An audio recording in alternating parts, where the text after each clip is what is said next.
Hey everyone, welcome back to T-Bones Tech. In today's video, we are unboxing the Canon EOS R5C. This camera just came back in stock. Unfortunately, I was not able to get my hands on the first release of this camera, which came out early this year, but Canon just recently restocked them, so I was able to get my hands on it this second batch. The specs of this camera are really incredible. It does 8K 60 frames a second in raw video mode, which is really crazy. Of course, you can only do that with external power, not with the internal battery. But it can do 8K 30 frames a second with the internal battery. Of course, you're not going to get really good battery life because it does have the standard LPE6 battery that even like the original Canon 5D Mark I had. But regardless of all that, let's go ahead and quickly take a look all around the box. If you can see, very simplistic packaging here on the outside of the box here. And let's go ahead and pop up the top and see what's inside. So the first thing that we are greeted with here looks to be our warranty information from Canon. Let's go ahead and place that over here to the side and then see what's in underneath this little top cover. And here we can see the camera itself. So here is the Canon EOS R5C, and it's actually really heavy compared to all the other mirrorless Canon cameras that I have owned. The camera that I'm currently using to film the video that you're watching right now is the EOS R6, and again, this is the EOS R5C. And wow, look at these huge vents here on the side for the massive cooling power that is needed to be able to keep this camera cool when filming 8K video. It definitely looks really chunky and really weird. This, of course, is a hybrid camera that's going to be great for stills and video as well. And we got some inputs here. We have the micro HDMI, which is kind of a joke, and a lot of people are not happy about that. And then we have the USB-C. We also have a 3.5mm headphone jack and microphone input, along with a flash as well. And we also have a little time code input right there, which is very important as well. Now, if we take a look here at our card slot, we can see it takes both CF Express and SD cards as well. So it is a dual card slot, which is pretty cool. And that feels really nice and substantial. We do have the little dial here, which is really easy to navigate through the menus, little joystick, and then an aperture wheel as well, and then a wheel here, and then of course a shutter speed wheel as well. So you can change the ISO here. All these buttons are completely customizable, which is really nice.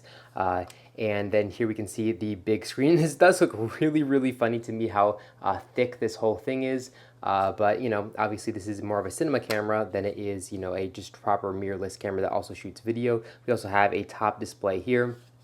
And just overall, really, really cool styling. We do have the red button here for recording video, of course, taking photos as well. And that definitely is a really cool touch, along with the little C, you know, for the cinema. So let's go ahead and pop this over here to the side and see what else is in the box here. So let's go ahead and try to pull this, you know, little plastic and cardboard cover out of here. This looks like it's just some extra styrofoam for cushioning. And then we have a secondary layer here. So let's open that up, and here we can see some more important things like our Canon LPE6 battery charger. Right there, let's place that to the side, and then our actual camera LPE6 battery as well, which is going to power our camera. Then we have a little cable brace, it looks like, and then a USB-C cable included as well. That's really nice of Canon to do that. A little bit of sarcasm there. And then we have this really nice, you know, camera strap here as well, which does look like it has a lot more cushioning than your traditional Canon mirrorless strap. And then we just have our user manual, and that's basically it. So really, there isn't a ton here in the box for this camera. I didn't get it with the kit. I just got it with the body only.